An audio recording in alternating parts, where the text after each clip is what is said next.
നമസ്കാരം. ചാനൽ 5+ലേക്ക് സ്വാഗതം. ഞാൻ നാസർ ബേപ്പൂർ. ഇന്ന് പോസ്റ്റ്മോർട്ടത്തിൻ്റെ മറ്റൊരു എപ്പിസോഡിലേക്ക് കടക്കുകയാണ്. എന്നോടൊപ്പം ചാനൽ 5+ൻ്റെ മാനേജിംഗ് എഡിറ്റർ ശ്രീ നാസർ പൊന്നാടുമുണ്ട്. നമസ്കാരം. അസ്സലാമു അലൈക്കും. നമസ്കാരം. വലൈക്കും അസ്സലാം വറഹ്മത്തുള്ളാഹി. അപ്പോൾ നമ്മൾ കഴിഞ്ഞ ദിവസം ഇങ്ങനെ വന്നു കാസർഗോഡിലേക്ക് കയറി. കാസർഗോഡ് നമ്മൾ നേരെ പോയിട്ട് കണ്ണൂരിലെത്തി. കണ്ണൂരിൽ നിന്ന് വടകരയ്ക്ക് കയറി. വടകരയിൽ നിന്ന് പിന്നെ വയനാട്ടിലേക്ക് ചുരം കയറി വയനാട്ടിലെത്തി. ഇനി നമ്മൾ ചുരം ഇറങ്ങി കോഴിക്കോട്ടേക്ക് വരികയാണ്. കോഴിക്കോട് ഞാൻ ചെയ്തതാണ്. അപ്പോൾ എന്നെയാണ് പോസ്റ്റ്മോർട്ടം ചെയ്യാൻ പോകുന്നത്. തീർച്ചയായിട്ടും. അപ്പോൾ ഇതുവരെ നിങ്ങൾ എന്നെ ഇങ്ങനെ ഞാനൊരു UDF കാരനാണ്, പച്ച കുപ്പായിട്ട് നടക്കുന്ന ആളാണ്. നിങ്ങൾക്ക് ഞാൻ അതുകൊണ്ടാണ് കുപ്പായം മാറ്റി. എന്നെ പേടിച്ച് കുപ്പായം മാറ്റി. അതായത് ആക്ഷേപം വേണ്ടെന്ന് എഴുതിയിട്ടാണ് ഞാൻ കളറൊക്കെ മാറ്റിയത്. അപ്പോൾ ഇന്ന് ഞാൻ കറുത്ത കളറാണ്. അപ്പോൾ അതിന് മഞ്ഞാണെങ്കിൽ ചിലപ്പോൾ BJP ആക്കും, ചുവപ്പാണെങ്കിൽ സഖാവാക്കും. അതൊന്നും ഞാനിന്ന് ഒരു നിഷ്പക്ഷമതിയാണ്. അപ്പോൾ കോഴിക്കോട് നിങ്ങളുടെ എപ്പിസോഡ് ഞാൻ വളരെ ശ്രദ്ധിച്ചു. അതിൽ രാഘവേട്ടനെ കുറിച്ച് നിങ്ങൾ നല്ല അഭിപ്രായമാണ് പറഞ്ഞത്. അത് ആർക്കും രാഘവേട്ടനെ കുറിച്ച് ഒരു പറയാനില്ല. ഇല്ല. പിന്നെ നിങ്ങൾ അവിടെ ചെയ്തത്, അവിടെ മുരളി സ്ഥാനാർത്ഥിയല്ല അല്ല. പക്ഷെ നിങ്ങൾ ആ ചർച്ചയിൽ ഇങ്ങനെ കെ മുരളീധരന് പിന്നെ വന്നതിനെ കുറിച്ചും പിന്നെ ആന്റണിക്ക് മൂത്രമൊഴിക്കാൻ മുട്ടിയപ്പോൾ ടോയ്ലറ്റ് പോയപ്പോഴാണ്, അല്ല കരുണാകരൻ ടോയ്ലറ്റ് പോയപ്പോഴാണ് പിന്നെ മുരളീനെ പേര് പ്രഖ്യാപിക്കണമെന്നൊക്കെ പറഞ്ഞു. അത് അവിടെ ആവശ്യമില്ലാതെ വലിച്ചയച്ചല്ലേ? ഇല്ല, ഞാൻ പറയാം. ഞാൻ മുരളീധരനെ മാത്രമല്ല പറഞ്ഞത്. ഞാൻ പിന്നെ ഇമ്പിച്ച് ബാബയെ കുറിച്ച് പറഞ്ഞിട്ടുണ്ട്. അടുത്ത മുൻ MP ആയിരുന്നു. മുരളി MP ആയിരുന്നു. മുരളി MP ആയിരുന്നല്ലോ. MP അല്ലാത്ത കുറ്റമൊന്നും പറഞ്ഞിട്ടില്ല. കുറ്റം പറയുന്നവരെ മാത്രമേ കുറ്റം പറയുന്നുള്ളൂ. ഇമ്പിച്ച് ബാബയെ കുറിച്ച് അല്ല, ഇമ്പിച്ച് ബാബയെ കുറിച്ച് ഞാൻ നല്ലത് പറഞ്ഞു. അതേ സമയത്ത് ഞാൻ സുലൈമാൻ സേട്ടുവിനെ കുറിച്ച് പറയുമ്പോൾ സുലൈമാൻ സേട്ടു അവിടെ വരുന്നില്ല, അടുത്ത ഇതിലാണ് വരുന്നത്. പിന്നെ ഞാൻ പറഞ്ഞു, പലരെക്കുറിച്ച് പറയുമ്പോഴും ഞാൻ നല്ലതും ചീത്തയും എൻ്റെ ഒരു കാഴ്ചപ്പാടിൽ ഞാനൊരു കോഴിക്കോട്ടുകാരനാണ്. അപ്പോൾ ഓരോരുത്തരെയും ഓരോ MP-മാരെയും ഞാൻ കണ്ടത്, ഞാൻ അനുഭവിച്ചറിഞ്ഞ അനുഭവത്തിൻ്റെ വെളിച്ചത്തിലാണ് ഞാൻ സംസാരിച്ചിട്ടുള്ളത്. അതിൽ ആരോടും പക്ഷപാതം ഒന്നുമില്ല. മുരളിയോട് എനിക്ക് എതിരഭിപ്രായമൊന്നുമില്ല. ഞാൻ കണ്ട മുരളി അതിൽ പിന്നെ പലരും എയർപോർട്ടിൻ്റെ ഉപജ്ഞാതാവാണ് മുരളി എന്ന് അവതരിപ്പിച്ചത് തെറ്റാണെന്ന് ഞാൻ പറഞ്ഞു. മുരളി പറഞ്ഞില്ല. കാരണം മുരളി എയർപോർട്ട് വികസനത്തിന് വേണ്ടി അദ്ദേഹം ചെയ്തിട്ടുണ്ട്. വികസനത്തിന് ഒരുപാട് ചെയ്തിട്ടുണ്ട്. മുരളി MP ആവണതിന്റെ മുമ്പാണ് കോഴിക്കോട് എയർപോർട്ട്. പക്ഷേ പലരും കോഴിക്കോട്ടുകാർ പലരുടെയും വിചാരം കോഴിക്കോട്ടുകാർ പറയണ ഇപ്പോൾ ബാക്കിയുള്ള മുരളി കുറ്റക്കാരനല്ല. അത് ഞാൻ മുരളിയെ കുറ്റപ്പെടുത്തിയിട്ടില്ല. ഞാനതിൽ മുരളി അങ്ങനെ അവകാശപ്പെടുന്നു പറഞ്ഞിട്ടില്ല. മുരളി അങ്ങനെ അവകാശപ്പെടുന്നു എന്ന് ഞാൻ പറഞ്ഞിട്ടില്ല. ഞാൻ പറഞ്ഞത് ഇത് തന്നെയാണ്. പല കോഴിക്കോട്ടുകാരും ധരിക്കുന്ന പോലെയല്ല. കോഴിക്കോടിൻ്റെ ഈ എയർപോർട്ട് ഉണ്ടാക്കിയത് ഉപജ്ഞാതാവ്, അങ്ങനെ തന്നെ പറയാം. ഉപജ്ഞാതാക്കളിൽ ഒരാളല്ല, ഉണ്ടാക്കിയത് ഒരാളല്ല. അതവിടെ ചർച്ചയല്ല. ഒന്നുകിൽ മുരളി പറയണം ഞാനാണ് ഉണ്ടാക്കിയത്. അല്ല, ഓരോരുത്തരെയും ഞാൻ അത് കോഴിക്കോട്ടുകാർ പലതും പറയും. അതെല്ലാം കൂടി നമ്മളിവിടെ ചർച്ച. കോഴിക്കോട്ടുകാർ അങ്ങനെ പലതും പറഞ്ഞൊക്കെയാണ് നമ്മൾ നോക്കിയിട്ട്. കോഴിക്കോട്ടുകാർ എല്ലാവരും പറയുന്നില്ല. പിന്നെ നിങ്ങൾ പറഞ്ഞൊരു കാര്യത്തിൽ നിങ്ങൾ അനുഭവിച്ചറിഞ്ഞാണ് കണ്ടറിഞ്ഞാന്ന് പറഞ്ഞത് ഒരു അതിലേക്ക് അഭിപ്രായമുണ്ട്. ഞാൻ വളരെ കുറച്ച് കാലം നിങ്ങൾ കോഴിക്കോട് ഉണ്ടായിട്ട് ആളുകേറിയുടെ കുറച്ച് കാലം ഉണ്ടായി. പിന്നെ നിങ്ങളുടെ ജീവിതം മുഴുവൻ ഇവിടെയാണ്. മുൾക്കൈൻ റേഡിയോയിലാണ്, അത് കഴിഞ്ഞിട്ട് അമൃതയിലാണ്, പിന്നെ ഇവിടെ ഉണ്ടായിരുന്നോ? പിന്നെ ഞാൻ ദീപികയിലുണ്ടായിരുന്നു. അപ്പൊ നിങ്ങൾ ഇവിടെ നിന്നുകൊണ്ടാണ് കാണുന്നത്. നിങ്ങൾ പ്രവാസി ആയിക്കൊണ്ട് വീക്ഷിക്കാണ്. അപ്പൊ നിങ്ങൾ പറഞ്ഞത് ഞാൻ കോഴിക്കോട് വളർന്ന് നിങ്ങളെക്കാളും അടുത്ത് ഞാൻ മലപ്പുറമാണ്. അല്ല, പക്ഷെ ഞാൻ പറയാം, ഈ മുരളിയുടെ കാലഘട്ടത്തിൽ ഞാൻ കോഴിക്കോടുണ്ട്. ഞാനുണ്ട്, കോഴിക്കോടുണ്ട്. അതേപോലെ തന്നെ ഞാൻ പറയാം, ഞാൻ ഈ എളമരം കരീമിന്റെ സമയം പിന്നെ MLA ആയിരിക്കുന്ന സമയത്ത് ഞാൻ കോഴിക്കോടുണ്ട്. അപ്പോൾ മുരളിൻ്റെ കാര്യത്തിൽ പിന്നെ മുരളി MP ആയിരിക്കുന്ന സമയത്താണ് കോഴിക്കോട് എയർപോർട്ട് വികസനത്തിന് വേണ്ടി വികസനമല്ല. ഞാൻ മുരളിനെ ഓർക്കുന്നത് എപ്പോഴാണെന്ന് വെച്ചാൽ, മുരളി MP ആവും, അന്ന് പാസ്പോർട്ട് കിട്ടാൻ കുറേ കാലം പിടിക്കും, സമയം പിടിക്കും, മാസങ്ങളോളം പിടിക്കും. ഇപ്പോൾ പാസ്പോർട്ട് അപേക്ഷ കൊടുത്താൽ പിറ്റേന്ന് തന്നെ ഇപ്പോൾ നമ്മൾ വീട്ടിലേക്ക് വരും, 2 ദിവസം കൊണ്ട് വരും. എമർജൻസി ആണെങ്കിൽ തൊട്ടടുത്ത ദിവസം വരുന്നുണ്ട്. അന്ന് മാസങ്ങളോളം കാത്തിരിക്കണം. അന്ന് മുരളിയുടെ കത്തുണ്ടെങ്കിൽ പാസ്പോർട്ട് പെട്ടെന്ന് കിട്ടുമായിരുന്നു. അങ്ങനെ മുരളിയുടെ കത്തല്ല, എം പിമാരുടെ കത്ത്, അന്ന് എം പിമാരുടെ മെയിൻ പരിപാടി തന്നെ ഇത് കത്ത്. ഞാൻ ചോദിക്കട്ടെ, അതിന് മുമ്പ് ഇമ്പിച്ചുവാവിന്റെ കത്ത് കൊടുത്ത ഏറ്റവും സിഗരറ്റിന്റെ പാക്കറ്റിന് വരെ കത്ത് എഴുതി കൊടുത്തു എന്ന് പറയുന്നത് അവിഹിത നിയമനമല്ല, സിഗരറ്റിന്റെ പാക്കറ്റിൽ പോലും അദ്ദേഹം കത്ത് എഴുതി കൊടുത്തു എന്ന് പറയുന്നത് എന്തുകൊണ്ടാണ്? നിയമന ഉത്തരവാ കൊടുത്തത്. അതൊന്ന് തമാശയായിട്ട് പറയും. ഒരുപാട് ആളുകളുടെ KSRTC ട്രാൻസ്പോർട്ട് ഇതിൽ കയറിയത് ഇമ്പിച്ചുവാവ ട്രാൻസ്പോർട്ട് മന്ത്രിയാകുമ്പോഴാണ്. എനിക്കറിയില്ല. അദ്ദേഹം പിന്നെ ഞാൻ അദ്ദേഹത്തിന്റെ മകനുണ്ട്, മകൻ പറഞ്ഞോ? അല്ല, അദ്ദേഹത്തിന്റെ മകനോട് ഞാൻ നല്ല ബന്ധമാണ്. പിന്നെ ഇമ്പിച്ചു ആവാൻ സംഭവിച്ചോടത്ത് നമ്മളത് കുറ്റമല്ല. പക്ഷെ പുള്ളി അന്ന് അങ്ങനെ ആയിരുന്നു. അന്ന് പിന്നെ ഇതേപോലെ PSC പരീക്ഷകളും മറ്റിത്ര സ്ട്രിക്റ്റ് ഒന്നും ഉണ്ടായിരുന്നില്ല. അയാൾ എന്ത് അല്ല, അത് അത്ര സ്ട്രിക്റ്റ് അല്ല. സിഗരറ്റിന്റെ ആര് പറഞ്ഞു സ്ട്രിക്റ്റ് അല്ലാന്ന്? ഞാൻ പറയുമ്പോൾ ഞാൻ ആലോചിക്കുമ്പോൾ ഇന്നത്തെക്കാൾ സ്ട്രിക്റ്റാണ്. ഇന്നാണ് ഇപ്പോൾ കുറച്ച് PSCയിലൊക്കെ സംശയത്തിന്റെ നിഴലിലൊക്കെ വരുന്നത്.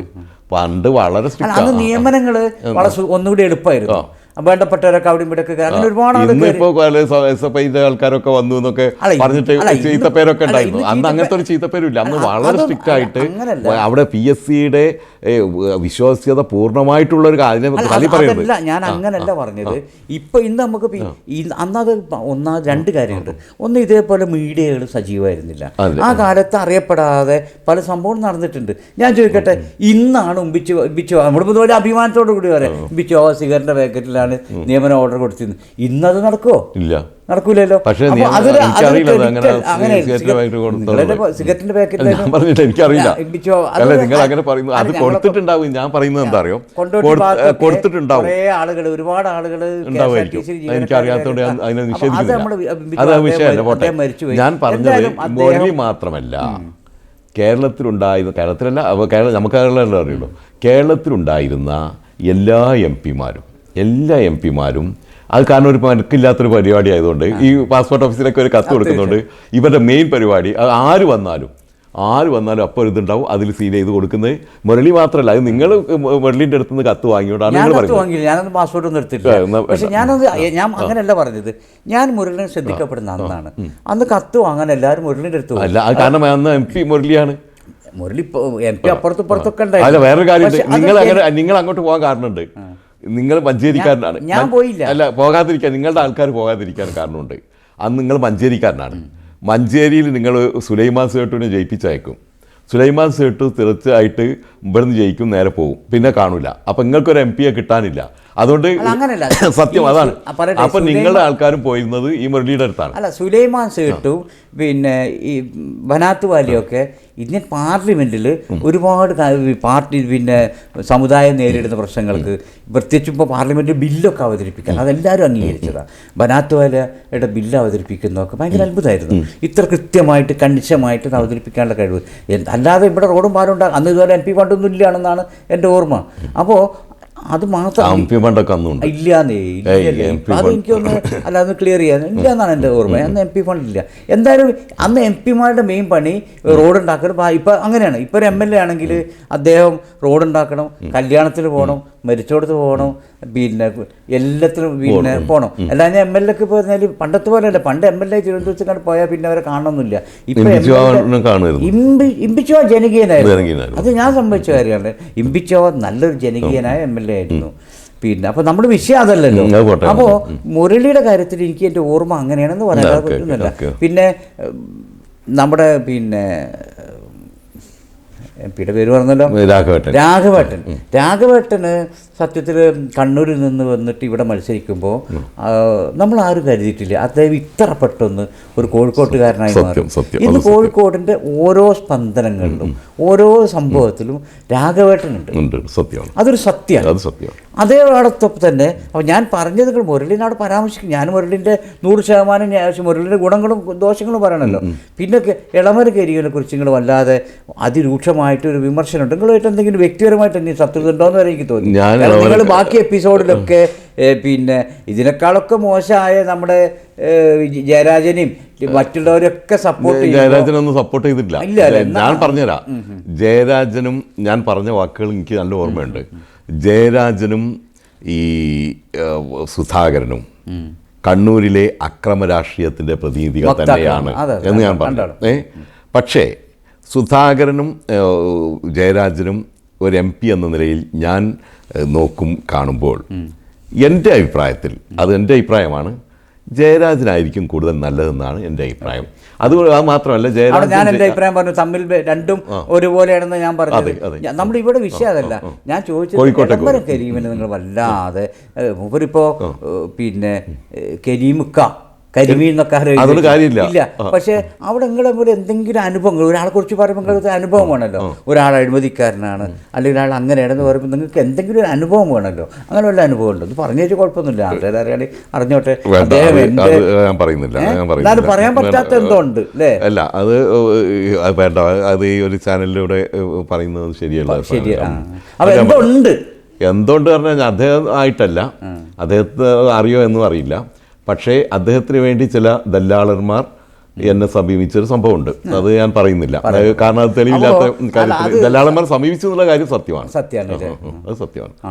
നമ്മൾ ഈ കോടതിയിൽ ചില പ്രതികളോടും പിന്നെ സാക്ഷികളോടും ഒക്കെ സത്യം വിളിച്ചു അറിയിപ്പിക്കുന്ന പോലെ ഒരു ഇത്രയും ദിവസങ്ങളോളം ബാക്കിയുള്ള ചില എപ്പിസോഡിലും ഒരു മുക്കാൽ ഒരു ഇടതുപക്ഷ ഒരു മനസ്സുള്ള ഒരു ആളായിട്ട് നിൽക്കുന്ന നാസർ ബേപ്പൂർ ഇടതുപക്ഷ മനസ്സൊന്നുമല്ല. ഇനി എന്നെ ഇടതുപക്ഷ, നിങ്ങളെന്നെ കമ്മ്യൂണിസ്റ്റ് ആക്കി തന്ന മാതിരി പൊന്നാട് എന്നെ ഇടതുപക്ഷക്കാരനാക്കണ്ട. ഞാനൊരു പൂർണ്ണമായും നിഷ്പക്ഷനായ ഒരു മാധ്യമ പ്രവർത്തകനാണ്. പിന്നെ സ്വദേശാഭിമാനി രാമകൃഷ്ണപിള്ള പറയുന്നുണ്ട് ആരായിരിക്കണം മാധ്യമ പ്രവർത്തകനെന്ന്. ഇന്ന് പലരും മാധ്യമധർമ്മങ്ങൾ, പത്രധർമ്മങ്ങളും മാധ്യമധർമ്മങ്ങളും വിസ്മരിക്കുന്ന ഒരു കാലഘട്ടത്തിൽ വീണ്ടും വീണ്ടും വായിക്കേണ്ടതാണ് സ്വദേശാഭിമാനി രാമകൃഷ്ണപിള്ളയുടെ. അദ്ദേഹം പറയുന്നത് ആരായിരിക്കണം ഒരു പത്രപ്രവർത്തകൻ? അദ്ദേഹം നിഷ്പക്ഷനായിരിക്കണം, പൂർണ്ണമായിട്ടും പൂർണ്ണമായും സത്യത്തിൻ്റെ പക്ഷത്ത് നിന്നുകൊണ്ട് ഒരു പക്ഷത്തോടും അല്പം പോലും മമത പുലർത്താത്ത, ഒരാളുടെയും സൗജന്യങ്ങൾ സ്വീകരിക്കാത്തവനായിരിക്കണം യഥാർത്ഥ മാധ്യമപ്രവർത്തകൻ. അങ്ങനത്തെ മാധ്യമപ്രവർത്തകൻ ഉണ്ടോ എന്ന് എനിക്കറിയില്ല. അതെ, സത്യം. അപ്പോൾ പിന്നെ വിശുദ്ധനായിട്ട് ചമയൊന്നുമില്ല, പക്ഷേ ഞാൻ പരമാവധി ഈ മാധ്യമപ്രവർത്തന രംഗത്ത് നിഷ്പക്ഷത പുലർത്തിക്കൊണ്ടാണ് ഞാനത് പറയുന്നത്. അതുകൊണ്ട് എനിക്കെന്താണ്, എല്ലായിടത്തു നിന്നും ഏറ് കിട്ടിയിട്ടുണ്ട്. മാർക്സിസ്റ്റുകാരെ പറയുമ്പോൾ അപ്പം തുടങ്ങും മാർക്സിസ്റ്റുകാർ. അല്ല, ഞാനിപ്പോൾ കണ്ടത് നമ്മളെ ഈ ചാനലിൽ തന്നെ എനിക്ക് സങ്കടം തോന്നി. നിങ്ങൾ എന്നോട് വരെ പോരടിച്ച് ഇടതുപക്ഷത്തിൻ്റെ നേതാക്കന്മാരെ സപ്പോർട്ട് ചെയ്തുകൊണ്ട് അല്ലെങ്കിൽ MLA സപ്പോർട്ട് ചെയ്തിട്ട് പറയുമ്പോഴും ഇടയ്ക്കൊക്കെ തിരി നിങ്ങൾ വലതുപക്ഷത്തെ വാരുമ്പോഴും നിങ്ങൾക്ക് രൂക്ഷമായ വിമർശനങ്ങളാണ്. ഞാൻ കരുതി നിങ്ങൾക്ക് എവിടെയെങ്കിലും CPM-ന്റെ ഭാഗത്തു നിന്നൊക്കെ ഒരു കിട്ടിയിട്ടില്ല. അതേസമയത്ത് ഞാൻ അത് എന്താ പറയുക, സത്യത്തിനെപ്പോഴും ശരശയ്യ മാത്രമാണുള്ളത്. സത്യം എപ്പോഴും ശരശയ്യയിൽ കിടക്കുന്നത് തന്നെയാണ്. അതിൻ്റെ അനുഭവമാണിത്. കാരണം ഞാൻ സത്യം പറഞ്ഞു എന്ന കാരണത്താലാണ് ഇടതുപക്ഷത്തിന് ഞാൻ പ്രിയങ്കരനല്ലാത്തത്, ഈ വലതുപക്ഷത്തിന് പ്രിയങ്കരനല്ലാത്തത്, BJPക്കും പ്രിയങ്കരനല്ലാത്തത്. അപ്പോൾ സത്യത്തിന് എപ്പോഴും ശരശയ്യ മാത്രം തന്നെ. തീർച്ചയായിട്ടും. അപ്പോൾ ഈ എപ്പിസോഡിൽ നാസർ ബേപ്പൂർ കഴിഞ്ഞ കോഴിക്കോടിനെ അവതരിപ്പിച്ചതിൽ പുള്ളി പറയുന്നത് രാഘവേട്ടൻ നല്ലൊരു ജനകീയ, അത് ഞാൻ ചോദിക്കാം, നിഷ്പക്ഷമായി പറയുന്ന, രാഷ്ട്രീയത്തിൻ്റെ ആത്മവഞ്ചനയ്ക്ക് ഊന്നുവടിയാക്കാതെ പറയുന്ന നിഷ്പക്ഷനായ ഏതൊരു രാഷ്ട്രീയ ആളും രാഘവേട്ടൻ ഒരു നല്ല മനുഷ്യനാണെന്ന് പറയും. ആർക്കും എതിരഭിപ്രായമില്ല. അപ്പോൾ രാഘവേട്ടനോട് ജയിക്കണം അല്ല, നന്മ ജയിക്കണമെന്നില്ല. തോൽക്കൂടായില്ല. നന്മയ്ക്ക് എല്ലാ കാലത്തും ഒരു വിജയം ഉണ്ടാകണമെന്നൊന്നുമില്ല.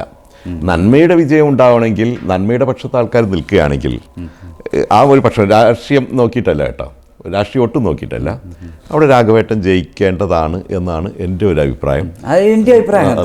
അപ്പോൾ ഇവിടെ ഇപ്പോൾ നമ്മൾ ഇന്നത്തെ കാര്യം ബേപ്പൂർ കോഴിക്കോടിനെ കുറിച്ച് നമ്മൾ ചർച്ച ചെയ്യുമ്പോൾ നമ്മളിത് അവസാനിപ്പിക്കുമ്പോൾ നാസർ പൊന്നാടിനും ഒരേ അഭിപ്രായം. ഈ ഇടംബരം കരീം എനിക്കും ചെറിയ, ഞാൻ പിന്നെ സഖാവല്ല, എന്നാൽ പോലും അദ്ദേഹം എൻ്റെ നാട്ടുകാരനാണ്. പിന്നെ ആത്മാർത്ഥമായിട്ടൊരു ചോദ്യം, ഉത്തരം പറയാൻ നിങ്ങൾക്ക് കഴിയുമല്ലോ, നിങ്ങളുടെ നാട്ടുകാരനാണ്. ഈ ഇളമരം ആ വഴിയുള്ള ഭാഗത്തിന് ഇളമരം കരീമിനെ കൊണ്ട് എന്ത് ഗുണം കിട്ടി? ആത്മാർത്ഥമായിട്ട് പറയണം, ഒരു ലീഗുകാരനായിട്ടോ ഒരു UDF-കാരനായിട്ട് പറയണം. എൻ്റെ അറിവിൽ നിങ്ങൾ പറഞ്ഞുകൊടുത്താണ്. പിന്നെ ഞാനതെന്താ സംഭവിച്ചത് വെച്ചാൽ, ചില നമുക്ക് താല്പര്യമുള്ള കാര്യങ്ങൾ ഒന്നും കൂടി കേൾക്കാൻ താല്പര്യമാണ്. അതുകൊണ്ടാണ് നിങ്ങളോട് അത് പറയിപ്പിച്ചത്. നിങ്ങളുടെ അഭിപ്രായം തന്നെയാണ് എനിക്ക്. ഇളമരം കരീമിനെ കുറിച്ച് എൻ്റെ നാട്ടുകാരനാണ്, അപ്പം പുള്ളി സഖാവാണെന്ന് കരുതിയിട്ടൊന്നുമല്ല, ഞങ്ങളിങ്ങനെ പറഞ്ഞു വരുമ്പോൾ ചിലപ്പോൾ ബന്ധമൊക്കെ ആയിട്ട് വരും. പക്ഷെ എന്നാലും എന്നാൽ പോലും അദ്ദേഹത്തിൻ്റെ പ്രവർത്തനങ്ങളെ കുറിച്ച് എനിക്ക് മതിപ്പുണ്ട്. ഉണ്ടായിട്ടില്ല. അദ്ദേഹം മന്ത്രിയായ കാലത്തുണ്ടായിട്ടില്ല, അദ്ദേഹം പിന്നെ MP ആയ കാലത്തുണ്ടായിട്ടില്ല. നിങ്ങളുടെ മതിപ്പല്ല ഞാൻ ചോദിച്ചത്, നിങ്ങളുടെ നാട്ടിൽ അദ്ദേഹത്തെ നാട്ടുകാരെ ഒന്നും എനിക്കറിയൊന്നും കിട്ടിയതായിട്ട് എൻ്റെ അറിവിലില്ല. MP ഫണ്ടൊക്കെ കിട്ടിയോ എന്നുള്ളത് എൻ്റെ അറിവിലില്ല. ഇപ്പൊ എവിടെയെങ്കിലും കിട്ടിയോ കിട്ടില്ല. MP ഫണ്ട് അദ്ദേഹത്തിന് അവിടെ ഉപയോഗിക്കാൻ കഴിയില്ല, കാരണം അദ്ദേഹത്തിന്റെ രാജ്യസഭ.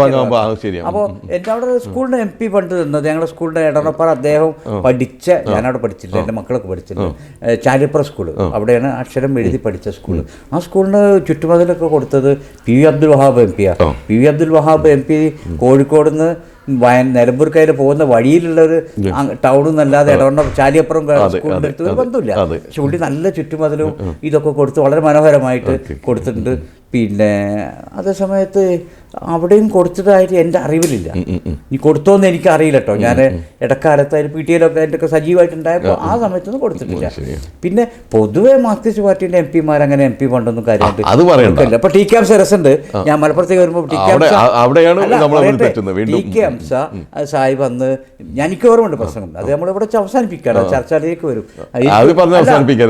എനിക്ക് ഓർമ്മയുണ്ട് അന്ന് TK ഹംസ മത്സരിക്കും പറഞ്ഞ എന്താരോ 200 ലക്ഷമാണ് അന്ന് MP ഫണ്ട് 2 കോടിയാണ്, 200 ലക്ഷമാണ്, 1000 അല്ല 900 എന്ന് പറയുന്ന പോലെ 200 ലക്ഷമാണ് MP ഫണ്ട്, 2 കോടി 200 ലക്ഷമാണ്. പക്ഷെ ആ 200 ലക്ഷത്തില് ഞങ്ങളിന്ന് ഭാഗത്തുനിന്നൊന്നും കിട്ടിയതായിട്ട് എനിക്കറിയില്ലായിരുന്നു. അത് വലിയൊരു മണ്ഡലമാണ്, കോഴിക്കോടിന്റെ ബേപ്പൂര്, രാമനാട്ടുകര, ഫറോക്ക്, മഞ്ചേരിയിലായിരുന്നു. മഞ്ചേരി അറിയുന്നത് എന്താ അറിയോ, അന്നത്തെ മഞ്ചേരി അതാറിയോ, ബേപ്പൂര്, ഫറോക്ക് ഇതൊക്കെ ഉൾപ്പെടുന്നതാണ് മഞ്ചേരി മണ്ഡലം. കടലുണ്ടി ഒക്കെ ഉൾപ്പെടുന്ന മണ്ഡലമാണ് മഞ്ചേരി. അതെ, ഈ അതിന് മുമ്പ് അപ്പോൾ അതിന് മുമ്പ് പിന്നെയുള്ള MP മാർക്ക് കിട്ടി പോരാന്ന് പറഞ്ഞിട്ടാണ് ഇയാൾ പറയുന്നത് 200 കോടി 200 ലക്ഷം ഞാൻ കൊടുക്കുന്നതായിട്ട് കിട്ടിയിട്ടില്ല. അപ്പോൾ അതൊരു വികസന രംഗത്ത് പൊതുവെ അവരത്ര മെച്ചപ്പെടുന്നതല്ല. അപ്പോൾ കരീമു ചിലപ്പോൾ അങ്ങനെ ആയിരിക്കാം, ഞാൻ എൻ്റെ അറിവിലില്ല. പിന്നെ അദ്ദേഹം അഴിമതിക്കാരനാന്നൊക്കെ ആരൊക്കെ പറഞ്ഞു കേട്ടിട്ടുണ്ട്, എനിക്ക് അനുഭവമൊന്നുമില്ല. ഞാൻ പിന്നെ അദ്ദേഹത്തിന് അങ്ങനെ കാര്യത്തിൽ സമീപിച്ചിട്ടില്ല. നിങ്ങളെപ്പോലെ ചില ആളുകൾ സ്വകാര്യ സംഭാഷണത്തിലൊക്കെ പറഞ്ഞിട്ടുണ്ട്, അങ്ങനെയാണ് ഇങ്ങനെ എന്നൊക്കെ പറഞ്ഞിട്ട്. അപ്പൊ അത് നമുക്ക് ചർച്ചയില്ല. ഞാൻ പറയില്ല കേട്ടോ, ആരോപണം ഞാൻ പറയുന്നില്ല. പക്ഷെ എൻ്റെ അടുത്തൊരു ദല്ലാള് അദ്ദേഹത്തിന് വേണ്ടിയെന്ന് അദ്ദേഹം വ്യവസായ വകുപ്പ് മന്ത്രിയാകുമ്പോൾ എൻ്റെ അടുത്തൊരു ദല്ലാള് വന്നു എന്നുള്ളത് സത്യം. ദല്ലാൾ മറ്റേ ദല്ലാളൊന്നല്ല, നമ്മുടെ ജയരാജനെ കൊണ്ട് ചായ കുടിക്കാൻ വേണ്ടി വീട്ടിലേക്ക് കൊണ്ടുപോയ ദല്ലാളല്ല. അതൊരു സത്യമാണ്. ആ സത്യം നിഷേധിക്കാൻ ഒരിക്കലും കഴിയാതെ. അപ്പോൾ ഇതിൽ ഞങ്ങൾക്ക് രണ്ടാക്കും ഒരേ അഭിപ്രായമാണ്, ഈ രാഘവേട്ടനാണ് കോഴിക്കോട് ജയിക്കേണ്ടത്. ഒരു വ്യക്തി എന്ന നിലക്ക്, ഒരു MP എന്ന നിലക്ക് അദ്ദേഹം 100% വിജയമാണ് എന്നുള്ള അഭിപ്രായം തന്നെയാണ് ഞങ്ങൾ ഉണ്ടാക്കുക. അപ്പോൾ ഇവിടെ ഒരു തർക്കത്തിന് പ്രസക്തിയൊന്നുമില്ല. നമസ്കാരം. നമ്മൾ രണ്ടുപേരും ഒന്ന് തന്നെയാണ്, രണ്ടല്ല. ഓക്കെ.